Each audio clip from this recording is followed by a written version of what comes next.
Jean chapitre 2, verset 1, je vais lire. Je vais lire Jean chapitre 2 à partir du verset 1.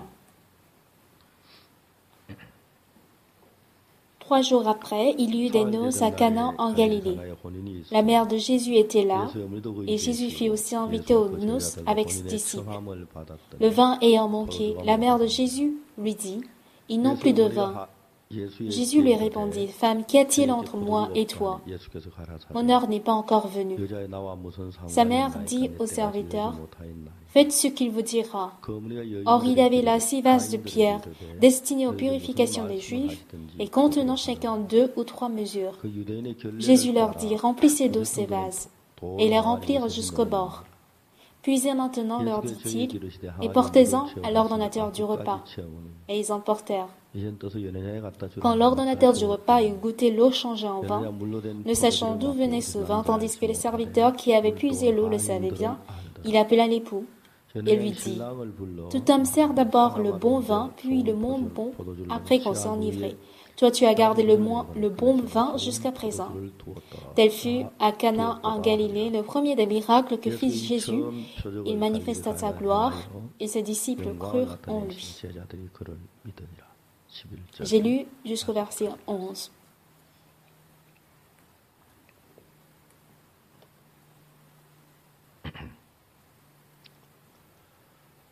Vous savez, la vie spirituelle paraît être très simple, mais il ne suffit pas de connaître quelques éléments simples pour qu'elle se réalise. Autrement dit, la Bible est certes une parole de Dieu dans sa pureté, mais il ne faut pas juste connaître quelques parties de la Bible pour que la vie spirituelle se réalise bien. Il faut lire la Bible dans plusieurs domaines, réfléchir, méditer dans plusieurs domaines, et les rassembler tous pour former une maison, pour que notre vie spirituelle devienne belle et prospère. Un jour, j'ai reçu un coup de fil. C'était le chef du département administratif de la prison de Suwon. Et quand je faisais à cette période une émission à la télé, il me disait, « Pasteur, j'ai suivi votre émission. Et aujourd'hui, j'ai reçu une lettre dans mon département administratif. Et cette lettre venait de la mission Bonne Nouvelle. Et c'est pourquoi je voudrais vous rencontrer, je voudrais vous voir, pasteur. » Donc alors, je suis allée à la prison de Suwon pour rencontrer ce chef de département administratif. Et ce chef de département, il me disait de venir chaque lundi à partir de 13h pour prêcher la parole de Dieu aux prisonniers. Et j'ai prêché la parole chaque lundi. Au départ, je ne prêchais que la parole de la Bible à la prison, mais au fur et à mesure que je discutais avec 1-2 personnes dans la prison, les prisonniers étaient des personnes un peu différentes des hommes ordinaires. Je ne sais pas comment leurs pensées évoluent, mais la plupart d'eux sont entrés dans la prison parce qu'ils ont commis un péché, un crime. Et je me demande, comment sont-ils pris? Ils étudient aussi. Comment est-ce que je suis pris? Par exemple, j'ai laissé mes empreintes. Voilà pourquoi on m'a pris. Alors, c'est moi qui ai fait l'erreur. Désormais, je porterai les gants et je ne laisserai pas les empreintes. Ceux qui sont dans la prison, une fois sortis de la prison, ils veulent essayer de voler encore une fois en portant cette fois-ci les gants. Comme ça, ils ne seront pas pris. Voilà, leur cœur est rempli de ces idées. Encore une fois, ils sont priés, encore repris. Et maintes fois, ça se reproduit. Mais il y a des gens qui se disent, « Ah, cette fois-ci, je ne serai pas pris. » Il y a un jeune homme que je connais, mais il est attaché à une partie de façon trop forte. Un jour, je l'avais rencontré et je lui parlais de façon très sérieuse. « Tu as acheté de l'auto ?» Oui, j'en ai acheté. Il croit que je parlais de l'auto de milliers ou de millions de dollars. Je lui dis, n'achète plus des lotos. Non, je vais gagner cette fois-ci. Mais en fait, pour gagner les lotos, c'est seulement pour les lotos de $5, des lotos d'un prix très minime. Mais puisqu'ils sont attachés, ils sont accros et obsédés au loto, ils n'arrivent pas à abandonner. Et ce jeune homme achète ce loto et tout son cœur s'incline vers le loto. Donc, il ne réfléchit plus du coup à d'autres choses. Il investit de l'argent juste pour le loto et il a toujours l'espoir à gagner le loto. Donc, au fur et à mesure, il ne peut que perdre de l'argent. Cela est vraiment dommage. Une personne que j'ai rencontrée à la prison, il me témoigne après son salut qu'il a voulu faire un gros coup une fois qu'il sort de la prison. Il voulait faire ce gros coup pour être publié dans les médias et les journaux. Donc bref, beaucoup de gens ont un cœur incliné à une seule chose. Vous savez, le grand philosophe Socrate avait beaucoup de connaissances, mais ces connaissances ne peuvent même pas atteindre les connaissances d'un élève en classe de 3e aujourd'hui. Les connaissances sont vraiment vastes et le monde de la pensée est très très large. Donc personne ne peut oser connaître toutes choses. Et si une fois que nous nous attachons ou bien nous sommes obsédés à une seule chose, on est incapable de voir d'autres choses. La raison pour laquelle je considère cette Bible comme étant très précieuse, c'est parce que quand on lit la Bible est capable de nous résoudre des problèmes qui sont dans notre cœur, ou bien capable de résoudre nos obsessions. Dans notre passage de Jean chapitre 2, nous avons lu le changement de l'eau en vin dans la maison festive à Cana en Galilée. Dans les 4 livres de l'Évangile de Matthieu, Marc, Luc et Jean, quand on lit la partie qui débute tous ces livres, on voit que Joseph comprend que sa femme, Marie, est tombée enceinte. Et il a plusieurs fois hésité, réfléchi, et au final, il décide. Je ne peux pas croire au cœur d'une femme. J'étais sûre de Marie.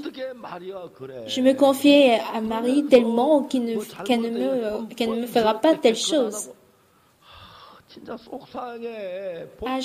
Je suis un peu déçue envers elle. J'ai beaucoup aimé cette femme, mais voilà qu'elle me déçoit. Et finalement, Joseph décide à quitter Marie.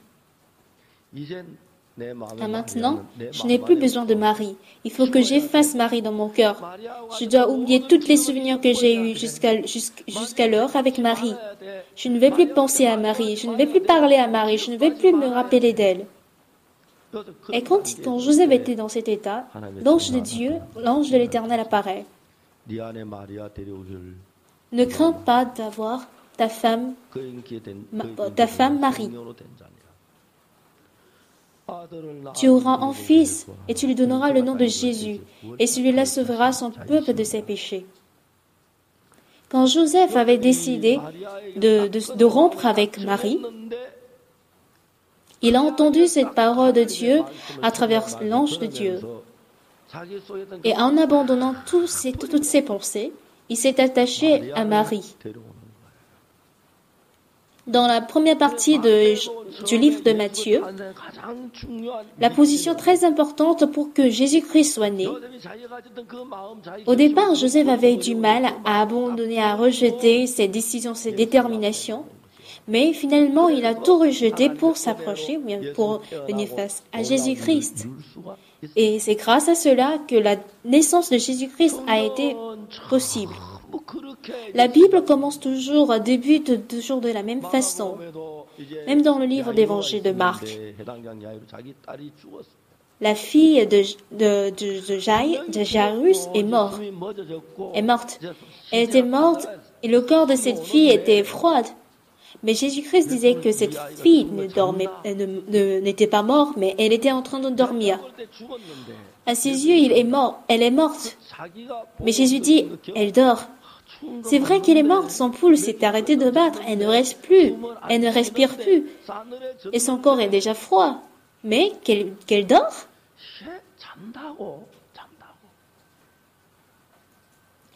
Bien-aimés, dans la première partie de la Bible, nous apprend de telles choses. Les gens se disent, j'ai bien vu, j'ai bien raison. Cela est vrai, tout à fait vrai, c'est la vérité. Mais Jésus-Christ brise nos expériences, nos théories, nos pensées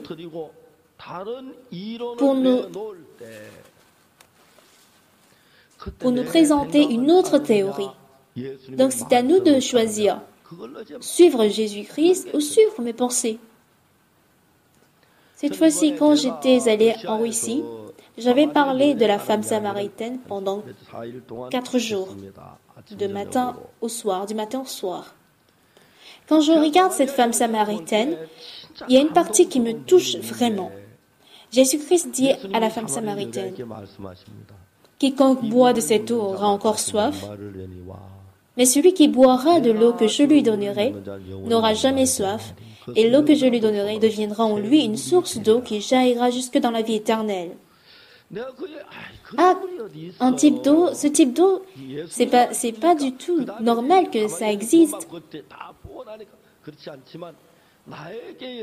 Parce qu'il s'agit d'une parole adressée à la femme samaritaine, elle est sauvée et tout ça, mais si cette parole m'est adressée, ça n'a pas de sens. Si on boit de l'eau, on a certainement soif après, parce que on va uriner et après on aura besoin de l'eau, on aura encore soif.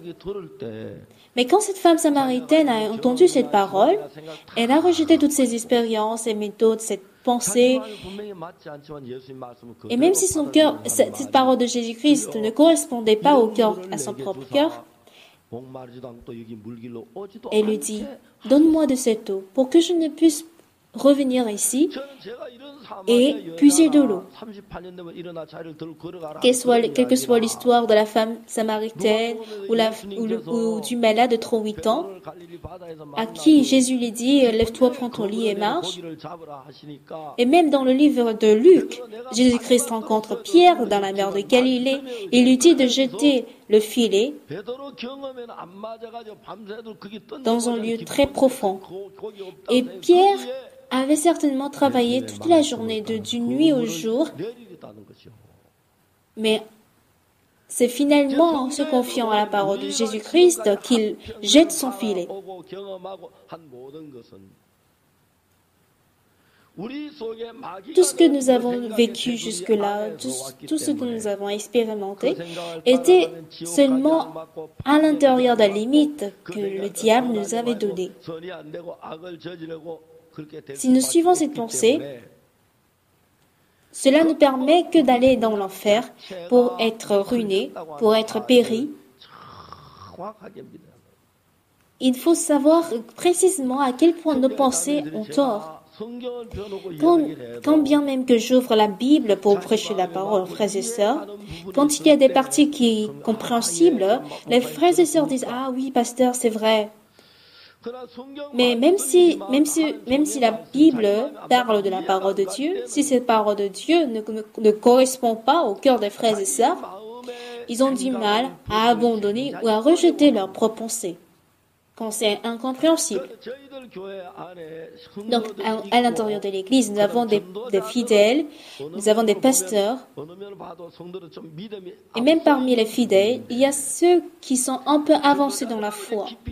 Mais quand on partage la parole avec les pasteurs, on se dit, oui, j'ai tort, je comprends, mais Il n'y a pratiquement personne qui abandonne son propre cœur. Pour d'autres, c'est après 10 ans. Pour d'autres, c'est après 20 ans. Pour d'autres, c'est après 30 ans qu'ils rejettent leur cœur pour suivre l'homme de Dieu.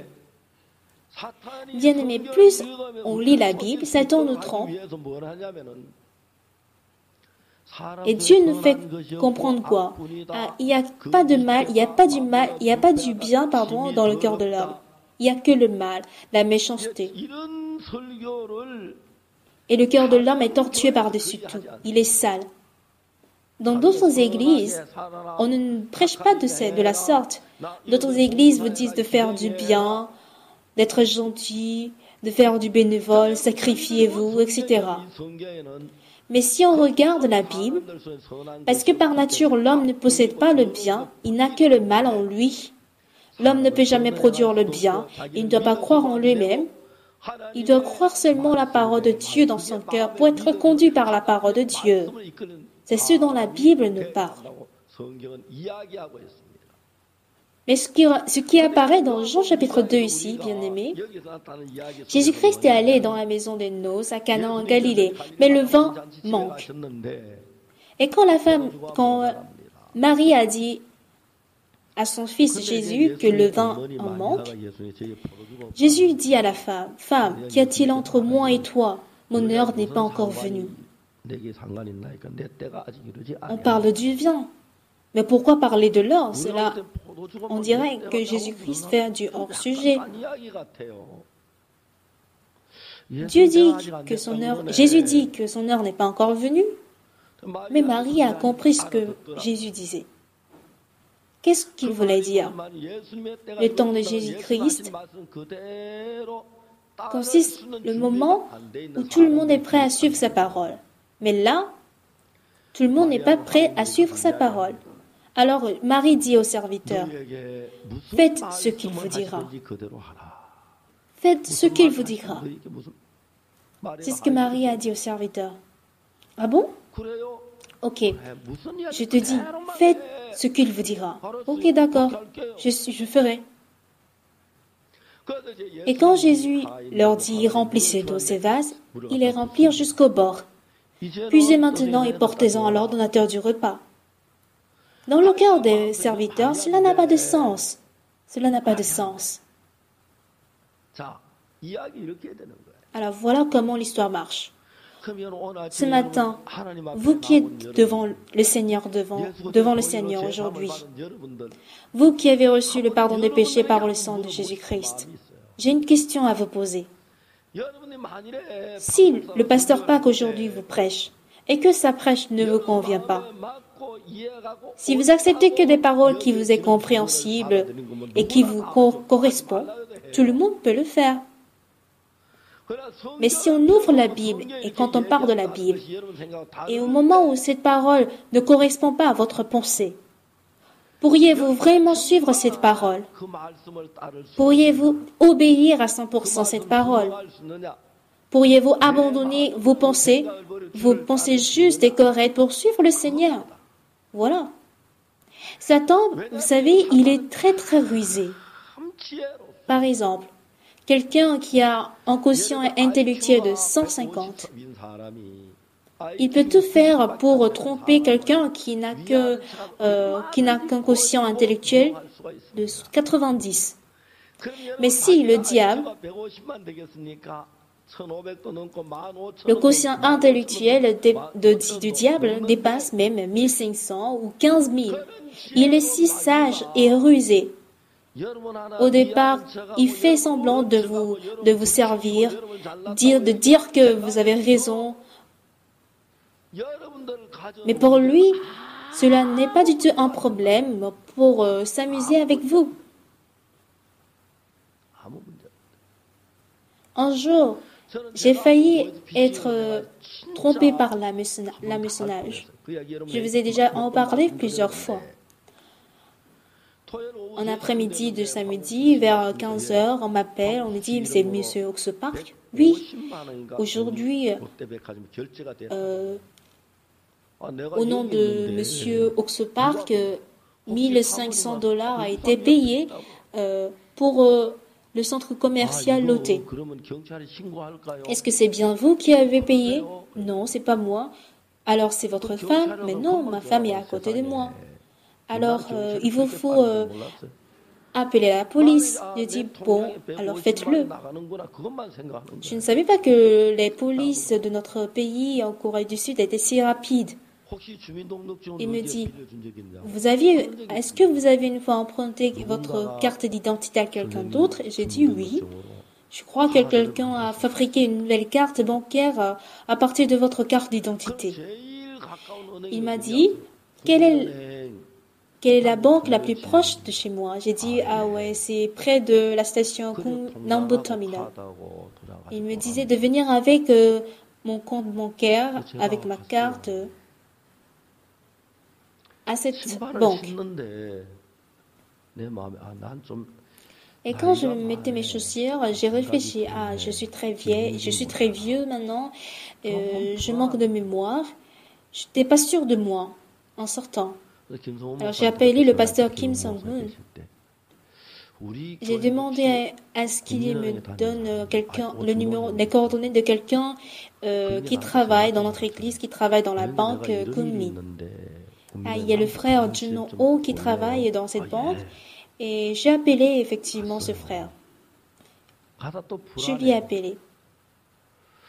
Mais même en allant sur ma route, j'étais toujours instable. Je suis trop vieux et je n'arrive pas bien à réfléchir. Donc j'ai appelé le pasteur Kim Song-hoon à venir jusque la station Nambu Terminal. Et le pasteur Kim Song-hoon a compris, ah, le pasteur, il est pris par l'hameçonnage.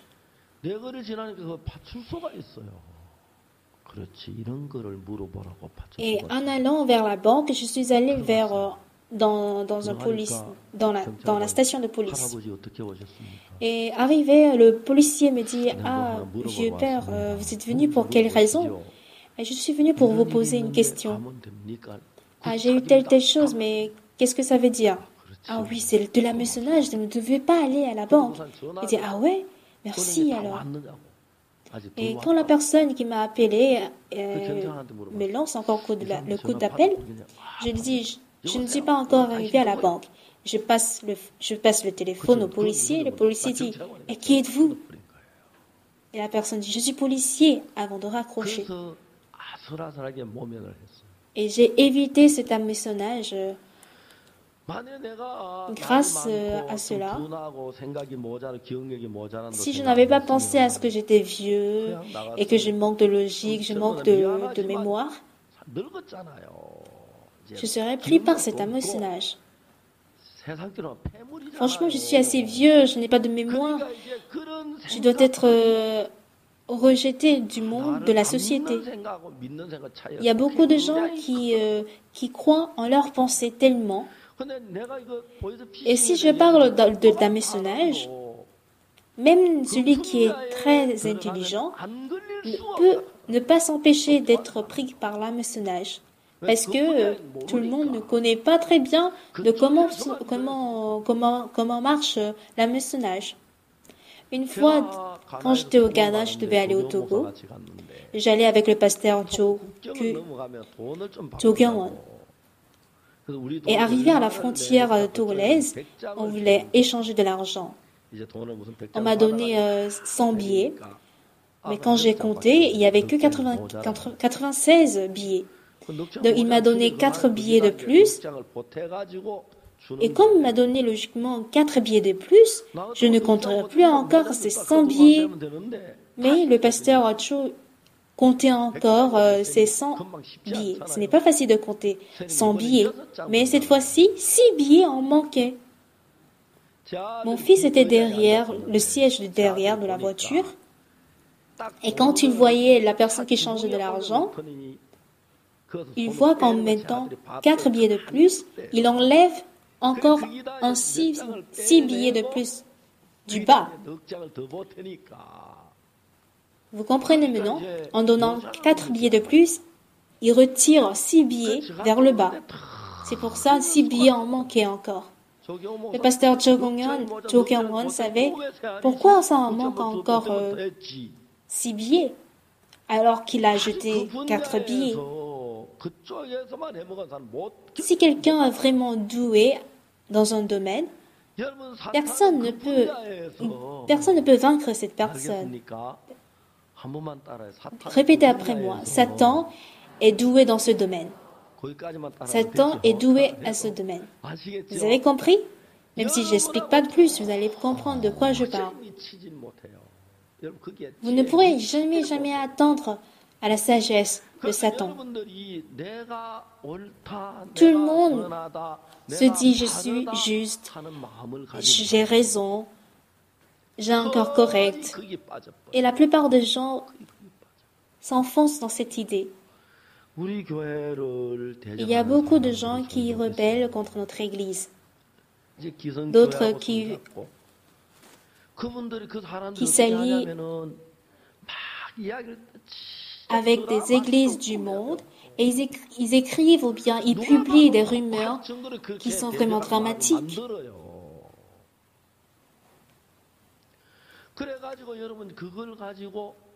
Et quand ils publient ces histoires un peu par les médias et autres, les gens se disent « Ah, comment est-ce que Pasteur Separ peut agir de la sorte ?» Mais ces histoires sont vraiment choquantes.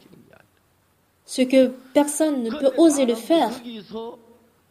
Celui qui croit en lui-même, en écoutant ces paroles, ils disent « Ah oui, Pasteur Separ, comment est-ce qu'il peut faire? Comment est-ce qu'il peut agir ainsi ?» Peut-être. Mais d'autres personnes qui ne croient pas en qu'eux-mêmes, ils vont se dire « Ah, il faut que je vérifie ça. » Et ils viennent vers moi pour dire « Pasteur, j'ai entendu telle histoire, mais qu'en pensez-vous qu'en pensez-vous ?» Et une fois qu'il me demande, je peux lui expliquer suffisamment et c'est clair. Mais d'autres, en gardant tout cela dans leur cœur, ils demeurent toujours dans les obscurités.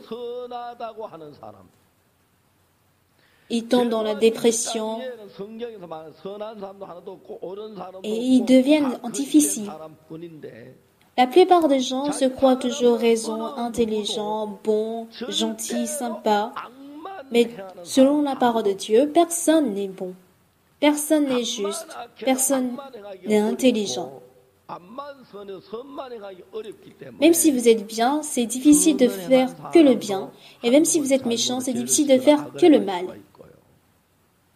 Donc même si vous vous dites que je suis bien, vous pouvez commettre 1 ou 2 erreurs. De même, quelqu'un qui fait le mal peut faire 1 ou 2 biens. Mais celui qui recherche que le bien, ils oublient leurs erreurs, leurs petites erreurs. Et celui qui vise surtout sur le mal, oublie aussi qu'ils ont commis quelques biens. Avant que je ne reçoive le salut, pour mon cas précisément, j'ai réfléchi pour des jours et des jours de qui je suis. Et dans ma vie, il n'y avait rien qui était bon. Et j'ai compris que j'avais que commis le mal. Ah, si je suis mes pensées, je serai péri. Je vais périr. Je ne dois pas suivre mes pensées. C'est ainsi que Dieu conduit notre cœur. C'est jusque-là que Dieu conduit notre cœur. Il permet à ce que nous commettons le péché, nous commettons des crimes. C'est pourquoi il nous a donné la loi, les commandements. Et si nous nous regardons par les yeux de Dieu, je n'ai pas du bien, même pas un seul. Je n'ai que le mal en moi. Et une fois qu'on comprend cela précisément, on aura peur de faire quelque chose en suivant nos pensées. Je périrai encore en suivant mes pensées. Je serai encore trompé par Satan. Satan m'a donné telle pensée. C'est ce que vous allez comprendre. Alors, bien-aimés, parmi les gens qui ont reçu le pardon des péchés, il y a des personnes qui ont toujours raison. La femme d'adultère dans Jean chapitre 8. Il y avait des gens qui voulaient lapider cette femme. Les gens qui voulaient lapider cette femme d'adultère, ils n'ont vu que les fautes de la femme adultère, mais ils n'ont pas les yeux de regarder leurs propres fautes. Jésus leur dit, celui qui d'entre vous n'a pas de péché, jette le premier la pierre contre elle. Une fois qu'ils se sont regardés par la parole, ils ne savaient pas à quel point ils sont honteux de tenir la pierre pour lapider cette femme. Ils se sont tous enfuis. Et si Jésus-Christ ne l'avait pas éclairé, ils croiront qu'ils étaient intelligents. C'est pourquoi ils critiquent, ils jugent et rebellent. Parmi les causes pour lesquelles les pasteurs de notre Église qui prêchent l'Évangile deviennent corrompus, la première cause est la suivante. Ils viennent d'abord à l'école missionnaire pour prêcher l'Évangile. Ils prêchent l'Évangile. Au départ, le travail du salut des âmes ne se produit pas. Mais après tout, quand le travail de l'Évangile ou bien quand le travail du salut des âmes se produit, ils se disent « Ah, j'ai bien prêché. Je prêche mieux que d'autres pasteurs. Dieu travaille à travers moi. » Ce type de cœur agit dans le cœur de cette personne. Et le cœur de cette personne devient orgueilleux. Sans lire maintenant la Bible, il se dit « Ah, parce que je prêche bien l'Évangile, je n'ai pas besoin de prier, je n'ai pas besoin de lire la Bible, parce qu'il suffit de bien prêcher l'Évangile, et ça marchera. » Et quand leur cœur se remplit de ces idées, ces pensées, au lieu d'avoir confiance en Dieu, ils s'élèvent eux-mêmes et ils deviennent arrogants. Et arrivé à un certain niveau, le travail de Dieu ne se manifeste plus jamais. Un jour, cette fois-ci, je suis allée en Russie, un frère qui était un de nos pasteurs, est venu me témoigner de façon très sérieuse. Et il me disait, le pasteur Kim Bong-chol, qui était à Daedok en Corée, a été envoyé en mission en Russie. Et il me parlait de ce pasteur Kim Bong-chol. Vous savez, pasteur, le frère Kim Bong-chol ne sait même pas parler le russe. Mais quand il fait des entretiens avec les gens, bien qu'il s'agisse des choses vraiment insensées, les gens reçoivent le salut. Et dans quelques mois, 18 personnes ont reçu le changement et viennent à l'église. Mais pasteur, moi, je parle très bien le russe. Je suis resté en Russie depuis très longtemps et je connais beaucoup de choses mieux que lui. Mais rien ne se réalise à travers moi. Plus les gens font des entretiens avec moi, ils me quittent et ils ne sont plus attachés à l'église. Ils ne sont pas sauvés, ils ne reçoivent pas le salut. Pourquoi cela? C'est très simple. Les gens, quand ils font le travail de l'évangile, au lieu d'avoir confiance en Dieu, ils ont plus confiance en eux-mêmes. Ils se croient en train de bien faire. Mais quand Dieu nous regarde, nous sommes tous sales, méchants et répugnants. Mais quand on nous voit nous-mêmes, bien que je suis méchant, j'ai quand même une partie de bonté. Je suis quand même véridique. Le travail du salut se manifeste si je prêche l'évangile. J'ai bien obéi Dieu. Quand Satan donne de telles pensées, je m'énerve et je prends peur en disant « Satan, éloigne-toi de moi. Qu'est-ce que j'ai fait de bon? Je suis un homme sage, je ne commets que le péché. C'est Dieu qui se manifeste à travers moi. Pourquoi je prends toutes ces choses comme si c'était à moi ?» Et Satan me donne toujours ses idées, sans cesse. Tu prêches bien l'évangile, regarde les gens qui sont sauvés à travers toi. Mais pourquoi s'enorgueillir? C'est parce que tu as bien prêché, tu as bien évangélisé que les fidèles ont reçu le salut. À partir du moment où on se reconnaît, on ne va plus avoir confiance en Dieu. Dans Jean chapitre 2 ici, Jésus dit aux serviteurs, remplissez d'eau ces vases. Et ils remplirent jusqu'au bord. Maintenant, puisez et apportez-en à l'ordonnateur du repas. Si j'étais à la place du serviteur, je dois remettre le vin à l'ordonnateur du repas. Mais si j'apporte de l'eau, et si jamais je serais battu, je serais en difficulté. Je ne peux que penser à cela. C'est vrai, c'est de l'eau. Pour que les serviteurs puissent agir ainsi, il y avait deux raisons. Un, D'abord, ils avaient le statut de serviteur. Ils n'ont aucune autorité. Ils doivent suivre l'ordre du maître. Et Marie a dit au serviteur, faites ce qu'il vous dira. Parce qu'il y a une heure à laquelle Jésus-Christ voudrait travailler, Marie avait entretenu les serviteurs. Faites ce qu'il vous dira. Et cette parole était entrée dans le cœur des serviteurs.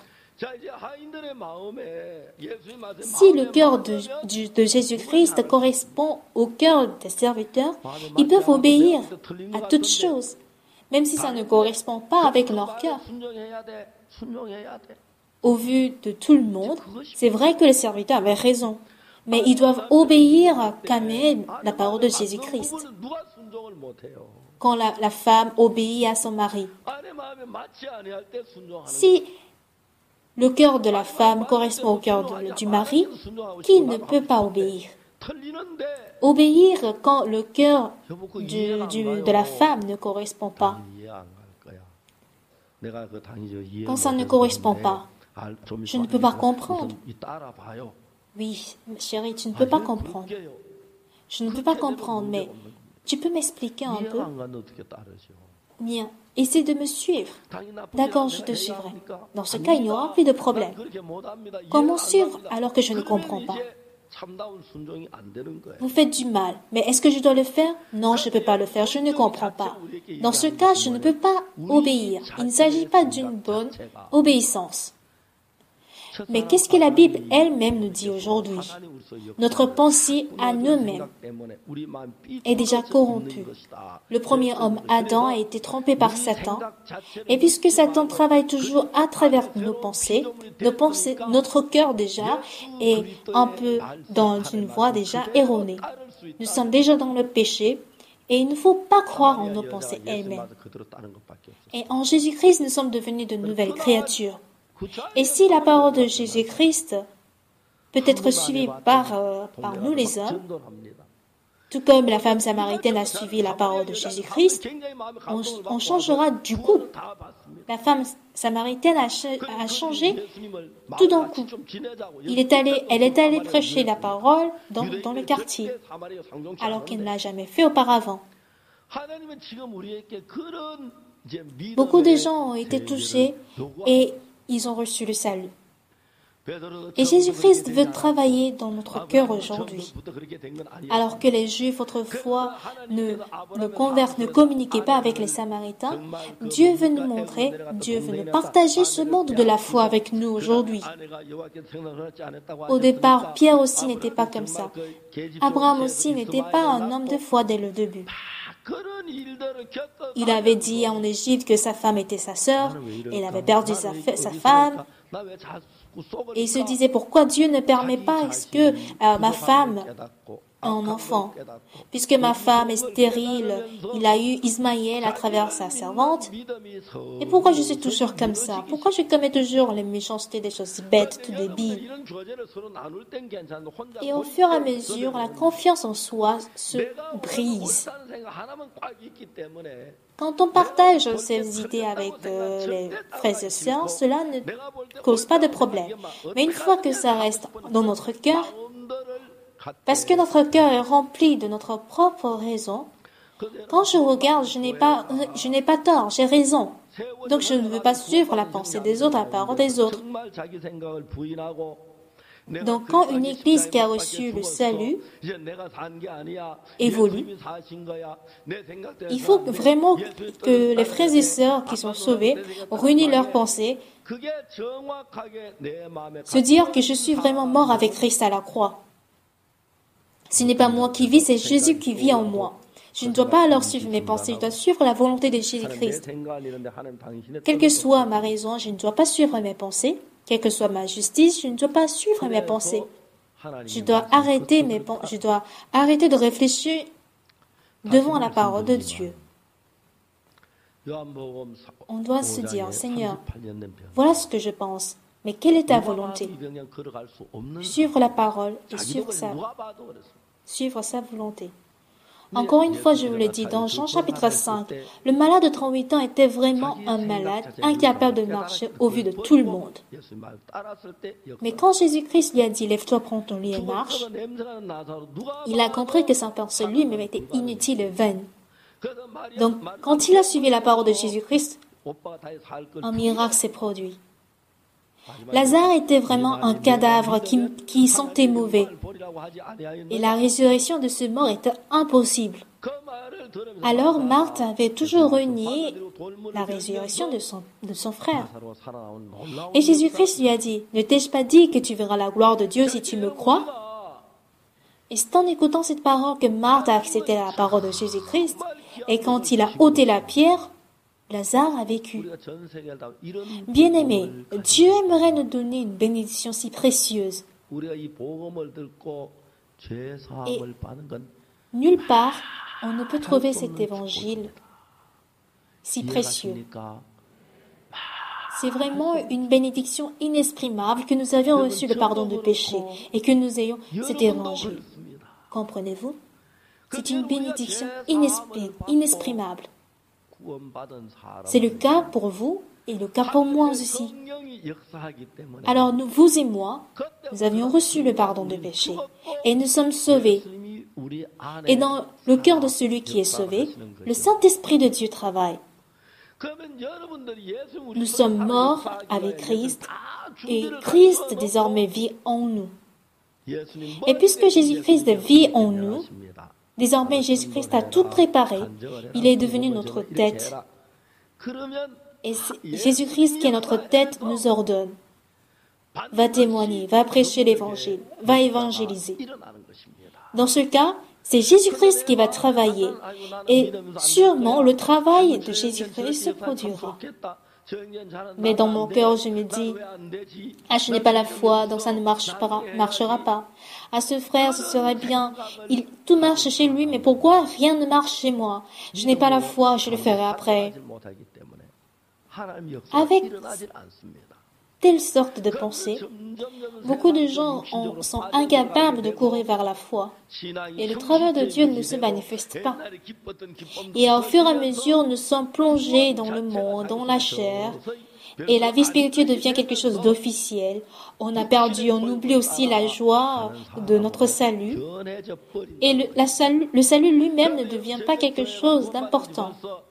Finalement, on devient des personnes qui suivent les désirs de la chair. Notre Église a évolué dans plus des dizaines d'années et beaucoup de gens ont reçu le salut. Mais rarement sont les gens qui courent vers la foi et qui mènent réellement la vie spirituelle. Beaucoup de gens croient toujours à leur cœur et aux pensées charnelles. Donc, au lieu d'être conduits par le Saint-Esprit, ils ont plus tendance à suivre les désirs de la chair donnés par le diable. Et en appliquant tout cela, c'est-à-dire en appliquant nos expériences, nos pensées, maintes fois, quand on essaie de courir vers la foi, Satan nous donne des idées de peur, de honte, d'impossibilité, pour que nous ne courions pas vers la foi.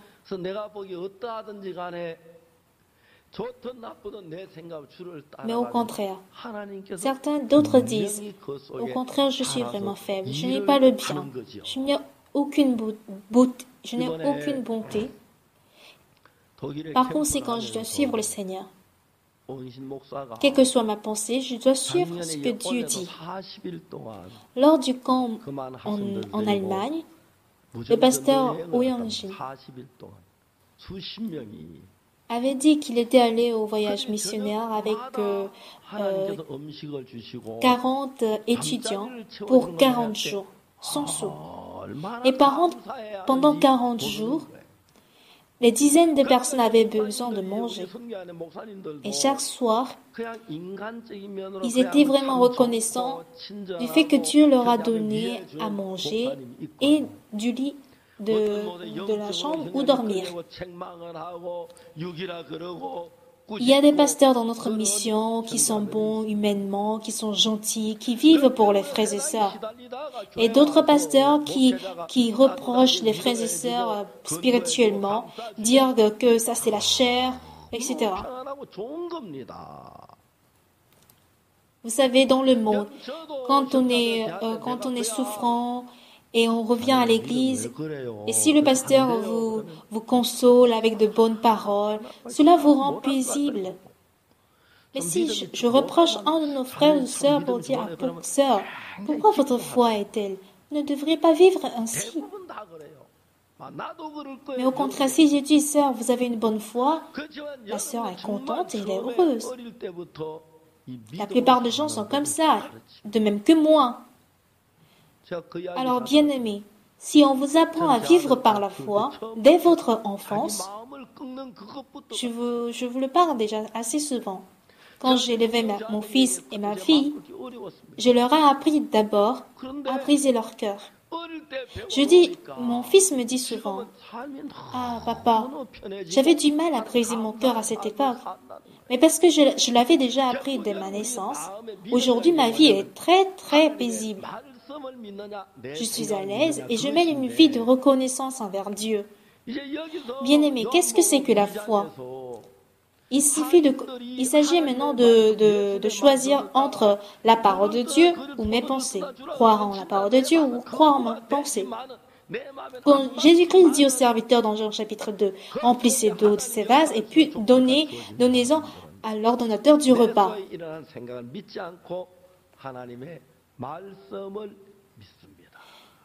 Celui qui est prêt à recevoir le travail de Dieu et celui qui ne croit pas en ses pensées, mais en la parole de Dieu. C'est pareil quand on reçoit le pardon de péché, bien-aimé. Qui parmi vous n'a pas commis le péché? Qui n'a pas commis la méchanceté? Qui n'a pas menti parmi vous? Qui n'a pas eu des idées de débauche parmi vous? Nous sommes tous pareils. En revanche, un jour, c'est vrai que nous sommes pécheurs, nous n'avons que le mal, nous sommes sales, répugnants, nous sommes des pécheurs. Mais quand on lit la Bible, nous ne sommes plus pécheurs. Quand on regarde la Bible, on nous dit que nous sommes lavés de nos péchés, Jésus-Christ nous appelle justes, Jésus-Christ nous appelle saints, Jésus-Christ nous appelle parfaits. Comment est-ce que je peux être parfait? Je ne suis pas parfait. Quand je me regarde, je ne suis pas parfait. Quand je me regarde, je suis sale et méchant. Je ne suis qu'un grand menteur. Mais la Bible dit que je suis juste. La Bible dit que je suis saint. La Bible dit que mes péchés sont lavés et que l'expiation éternelle a été déjà accomplie. Aujourd'hui en Corée, il y a deux types de chrétiens. Celui qui croit en ses propres pensées, il croit seulement en leur conscience. Il ne se dit jamais être propre. Mais nous qui disions que nous sommes justes, saints et propres, nous ne croyons plus en nos pensées, mais nous croyons en la parole de Dieu vivant. Ah, si Dieu dit que je suis juste, je le suis. Si Dieu m'appelle saint, je suis saint, quelle que soit la façon dont je suis sale et méchante. Si Dieu me dit que je suis propre, je suis lavé, je suis propre.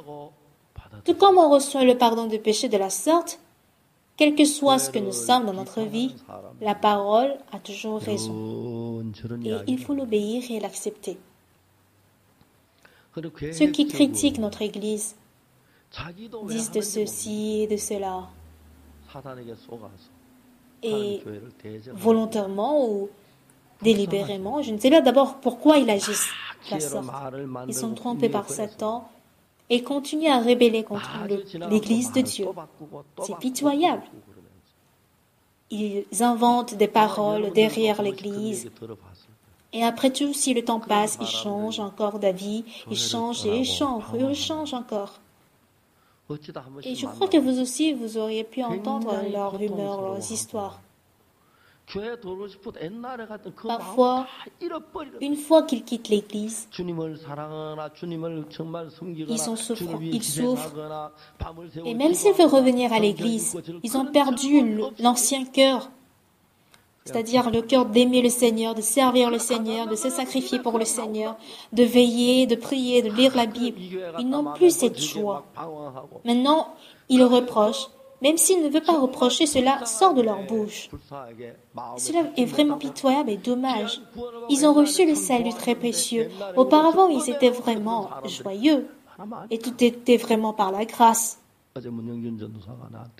Autrefois, c'était bien, même si on était difficile. On avait les témoignages de la grâce. Et un jour, le pasteur adjoint Moon Myung-jin m'avait dit qu'un frère qui était allé comme bénévole en Russie,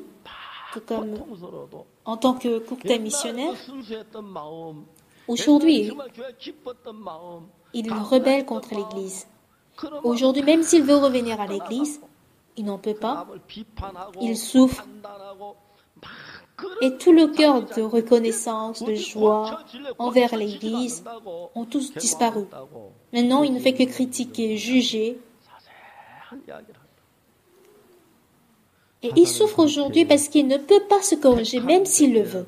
Et quand le pasteur adjoint Moon Myung-jin m'avait expliqué cela, j'étais vraiment touchée.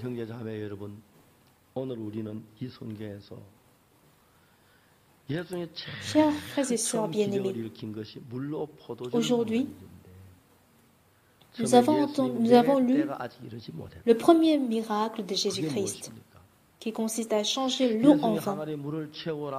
Tout d'abord, Jésus-Christ a dit « Mon heure n'est pas encore venue ». Qu'est-ce que cela veut dire? Cela voudrait dire, Jésus dit « Remplissez d'eau ces vases, puisez maintenant et portez-en à l'ordonnateur du repas ». Ah non, ce n'est pas possible. Qu'est-ce qu'il raconte là? Marie dit, faites ce qu'il vous dira. Ces personnes sont vraiment des serviteurs. Non seulement ils sont des personnes qui doivent suivre l'ordre du maître, parce que Marie leur a dit de faire ce que Jésus va leur dire, pardon. Remplissez d'eau ces vases, ils les remplirent.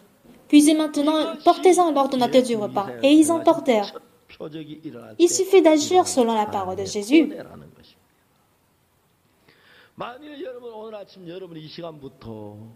Telle est la première grâce de Dieu accomplie lors du miracle de Jésus-Christ.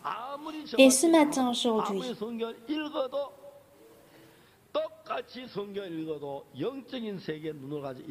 quelle que soit la façon dont je regarde la Bible, je comprends la Bible, lire la Bible avec les yeux spirituels et lire la Bible sans les yeux spirituels, il y a une grande différence. Cette différence est si énorme qu'elle est plus grande que le ciel et la terre, que la différence entre le ciel et la terre. Même si nous lisons la même Bible, il y a beaucoup de gens qui ne prêchent pas de la même façon. La plupart des gens disent « faites le bien, observez la loi ». Ce sont seulement des paroles qui sont bonnes à entendre. Même si nous recevons le salut de la même manière, tout homme est différent. Nous nous disons « repentez-vous et croyez en l'Évangile ». Qu'est-ce que cela voudrait dire? Ne croyez plus en votre pensée, mais acceptez maintenant la parole de Jésus-Christ. Quand je me répands, je comprends, je reconnais que je n'ai que le mal en moi, que je ne dois pas croire en moi-même.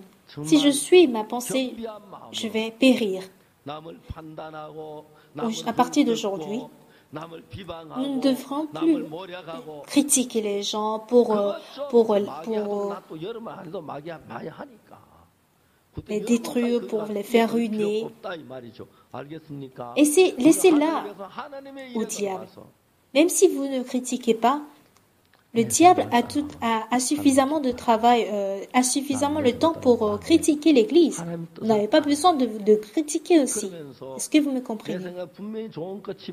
Si nous suivons nos pensées, Dieu n'en sera pas réjouissant. Si je suis mes pensées, bien que cela paraisse bon au départ, cela m'amène à la ruine. En lisant la parole, en faisant des entretiens. Le Saint-Esprit nous fait comprendre quelque chose. Tout récemment, il y avait beaucoup de pasteurs qui étaient venus de la Chine. Et les femmes de pasteurs aussi étaient là. Ils m'ont dit que chaque matin, ils ont fait des exercices sportifs. Et depuis 10 heures du matin jusqu'à 23 heures, ils ne cessaient de faire des entretiens entre eux. Et les femmes de pasteurs étaient très surprises. Jusqu'à 23 heures, ils ont même oublié à manger. Et sans qu'ils ne sachent, toutes les pensées charnelles ont été lavées et seules des paroles spirituelles sortaient de leur bouche. Et quand leurs pensées, leurs paroles ont été éliminées, Dieu était rempli dans leur cœur, qu'ils étaient carrément touchés par la parole, et au dernier jour, ils étaient tous heureux et reconnaissants. Chers bien-aimés, tout en sachant que nous sommes méchants et sales, rappelez-vous du fait que vous êtes crucifiés à la croix. Il y a toujours des gens qui croient toujours en eux-mêmes. Mais la Bible nous exhorte à nous renier, à ne pas croire en vos pensées. Ah, certes, mes pensées sont telles et telles, mais je suivrai la parole du Seigneur. Montrez-moi la volonté du Seigneur. Alors, le Saint-Esprit vous conduira à faire des entretiens. Si vous ignorez ce qu'est la parole de Dieu, ce qu'est la volonté de Dieu, ce qu'est la volonté du Seigneur, approchez-vous du pasteur. D'autres qui sont vraiment orgueilleux, ils se croient connaître la Bible et après tout, ils mènent un chemin égaré. Une fois qu'on comprend qu'on est des hommes inutiles et que méchants, vous ne pourriez que suivre le chemin de la bénédiction préparée par Dieu. Si vous acceptez la parole de Dieu par la foi, Dieu va sûrement travailler en vous. Comme le vin est changé en vin, comme l'eau est changée en vin, à Cana en Galilée, et comme le malade de 38 ans pouvait marcher, comme le Lazare qui est mort et ressuscité, la parole du Seigneur est fort capable de faire toutes choses. Ça fait déjà 10 ans ou parfois 20 ans pour ceux qui ont reçu l'Évangile. Mais il y a toujours des gens qui n'ont pas encore enlevé leurs pensées ou démissionné, éliminé leurs pensées. J'espère que vous suiviez la parole du Seigneur à travers des entretiens, à travers l'aide de l'Église et des serviteurs de Dieu. Sans connaître la Bible à profondeur, il y a des gens qui critiquent, qui rebellent, qui font semblant de bien connaître la Bible pour critiquer les serviteurs de Dieu. Pour ces gens, leur foi ne peut que s'effondrer et ils ne peuvent que mener une vie pitoyable. Avec un cœur vraiment humble, que vous soyez avec l'Église, avec la parole du serviteur de Dieu, et que vous abandonniez toutes vos pensées. Prions.